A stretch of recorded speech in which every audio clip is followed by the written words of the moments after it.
Nightlight is a Roblox horror game where you collect 8 pages while roaming monsters chase you, and then you repeat the same objective again afterwards. Does it sound fun? No? Yeah, it's not, but it's what the majority of Roblox horror games have been doing for a while now, and it works almost every time. Even the most terrible, most god-awful Roblox horror games, like The Vents or Alone, are able to exploit this formula to its fullest potential and hit massive player counts. I'm Breadian, and I talk about niche Roblox games, and today I'm talking about Nightlight, a Roblox horror game that's literally just made to appease the algorithm and nothing more. And it seems to be working! I've constantly seen this game at 2,000 to 3,000 concurrent players every day for the past few weeks. Game is game, you know? Game is game! Also, while we're talking about the algorithm, please remember to like and subscribe!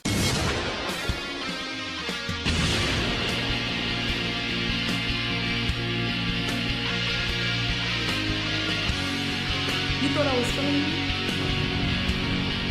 Oh yeah!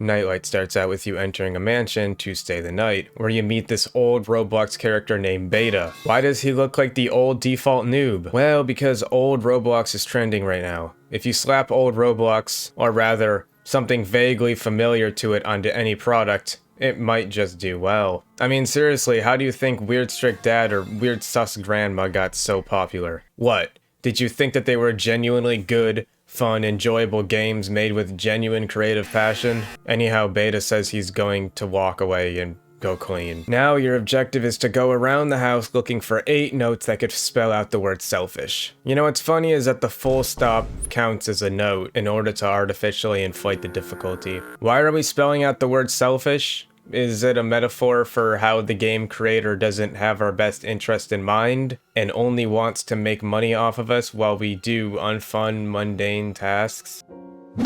While you're doing this pointless busy work, you'll be occasionally greeted by some shadow figure who blows out your candle. I'm about to blow right now. You'll need a match to relight it, and there's limited matches. If you don't have a lit candle, then Beta will mutate into a Sigma male and he'll come and munch you. A new guest arrived. Holy shit. Someone just got munched. A fellow player must use their candlelight in order to revive you. This candle system is cool. Too bad the game itself is shit. Stop bad talking. I know my game is bad. Give me real advice. Oh yeah, forgot to mention, I already had a script for this game written and recorded a long time ago, as it was just intended to be a quick 5-minute video, and just an hour or two before I was about to start editing, while I was out at the mall, the creator of the game hit me up and asked me to give him some real advice on this game. So we talked for a bit, and then I decided to scrap my entire original script and write a brand new one just for him. It's all for you, Pookie Bear. Alright, I guess I'll talk about what I liked in the game. The monsters. The guy who blows your candle works well with the game's candle mechanic, and it's something I haven't quite seen before. I'm also a fan of how you're able to outrun him, which makes sense because you're constantly moving around the mansion trying to find these notes before your candle runs out. Forcing you to hide inside of a locker every time would be annoying after a while, as it would feel like you're hindering your own progress. Beta is an interesting monster concept, but the design is obviously meant to cash in on some Weird Strict Dad / Residence Massacre / Jim's computer craze. It's a relatively uninspired design, and it's not very creative whatsoever when compared to Residence Massacre. It's still miles better than whatever Weird Strict Dad tried to pull though. I kind of like how some guy just comes to munch you if you don't have candlelight. Although later on, when matches are very scarce, this guy is a bit unfair because there's no other way to avoid him. He'll kill you while you're in a closet. Oh, Breadian, you're supposed to have your candle lit at all times. That's the point of the game. Shut your bitch ass up! What is the point of the closet if it only works on the black guy? And you can outrun the black guy anyways. Why would you implement a game mechanic that rewards the player for not using it? For the most part, if you looked at Nightlight, you'd think it was a rather innocuous game. What? Poggers! Like Slender, the 8 pages. You find 8 things while a roaming monster chases you, and there's a nice little mechanic to complement it. But then, after doing said objective, the game rewards you by making you do the exact same thing again? And then after that, you have to do the exact same thing again? And pardon me for saying this, but After I decided to play through your entire game, I I don't want to be rude or anything. I said, but I think I deserve something because I have been on you guys for a week to try to get these candles. how dare you reward me for sitting through this torture by rewarding me with more torture? And I'm afraid that the torture only doubles down from here. We're going beneath rock bottom. We broke the Minecraft bedrock, guys, because the matches don't respawn. Now, there's a difference between adaptive difficulty, or simply making the game hard as you go on, and just pain. Part of the game that makes it so interesting is that you're not just looking for the notes, you're also looking for matches to keep you going. Why would you want to remove an aspect of the game like that? Are you stupid? By the end of the second cycle, all of the matches have already been taken from the house. It's just a matter of choosing when to use them. And since the yellow guy doesn't munch you unless you're out of candlelight, you're basically just trying to avoid the black guy who blows out your candlelight. Also, the third session is unbearably bad because there's this entity that joins you. I have no idea what this entity really does. I think it kills you if you stay in the room with it for too long, I think. I don't even understand what happened. I think a door's entity might have attacked. And when you beat the game, you are rewarded with nothing.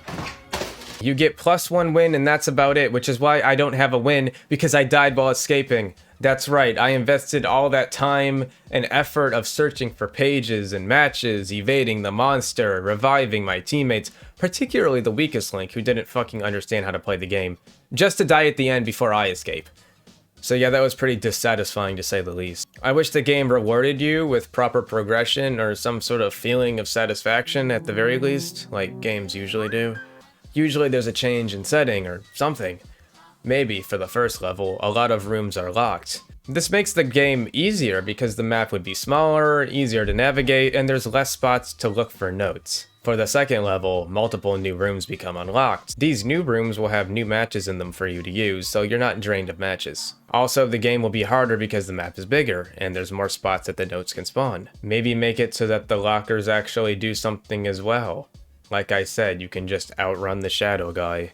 There's no point system, so once again, putting in effort isn't really rewarded. But then again, most Roblox horror games are like this. You put in all this effort and you're left with nothing in return other than a feeling of regret. But yeah, maybe add a point system so that there is an incentive for sticking your neck out and reviving your teammates using your candlelight. Maybe make a badge for it, or make us unlock a candle skin or something. I don't know. Make a badge for reviving 5 players.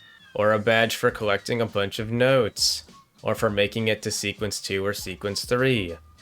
I don't know, these might feel like band-aid fixes, but literally anything would be better than what you decided on. Anyways, Nightlight is your standard Roblox horror game where you find objects, but there's definitely potential that's seen through the monsters and the candlelight mechanic. There are good parts of this game that are trapped within a subpar frame. That seems to be the case with a lot of Roblox horror games nowadays. I appreciate how the developer is open to feedback, and I don't think that the game was made with malicious intent, but rather just the product of inexperience. And also just trying to follow the algorithm, which worked by the way. Anyways, I'm Breadian and I talk about niche Roblox games. Thank you to Nokain, the creator, for reaching out and everything, and thank you to all of you guys for watching. Be sure to subscribe and check out my other videos on niche Roblox games, and be sure to share the videos because they're niche and they aren't likely to reach other people easily. I'll see you in the next one. Bye. Billion points, I think that is. Do you see that? It doesn't say that. Wait, 21 available points. Oh, like the, when games used to give out player points, but it was like finite. Why don't they just call it a gas wave? But wouldn't that be like a Oh my god! Oh my! Why is it so aggressive? Why is it? And I get fucked over. Dude, I'm alive. I'm alive. I fell on like the blobby. That was not petroleum. Dude, I think I lived. I lived.